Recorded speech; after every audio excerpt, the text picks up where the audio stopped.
মোমো তো আমরা অনেক জায়গাতে খেয়েছি, কিন্তু অথেন্টিক দার্জিলিং স্টাইলের মোমো এবং দার্জিলিংয়ের মতো টেস্ট পেতে গেলে তো দুর্গাপুরে আসতে হবে এই মোমো স্টেশনে।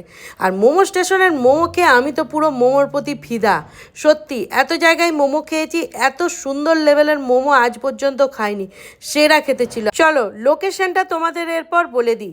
দুর্গাপুরে টাউনশিপের মধ্যে হর্ষবর্ধন রটারিটা আছে, হর্ষবর্ধনের রটারির ঠিক অপোজিটে এই মোমো স্টেশন।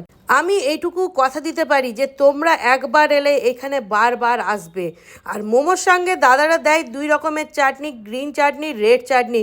যে চাটনিগুলোর টেস্ট কিন্তু একদম অথেন্টিক, দারুণ টেস্ট।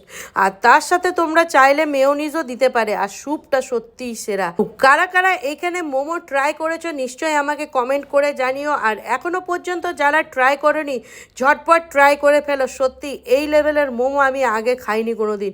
সুন্দর সফট ছিল আর ভেতরটা পুরো চিকেনে ঠাসা, খেতেও কিন্তু দুর্দান্ত লেভেলের ছিল। আমার তো দারুণ লেগেছে। আর গ্রিন চাটনির টেস্ট নিয়ে কোনো কথা হবে না। সত্যি আমি তো দ্বিতীয়বার যাচ্ছি এই দাদার কাছে আবার মোমো খেতে। তো তোমরা কে কে যাচ্ছ অবশ্যই কমেন্ট করে জানিও। আর যারা খেয়েছো তারাও কমেন্ট করে আমাকে জানিও কেমন লাগলো আমার আজকের ভিডিও।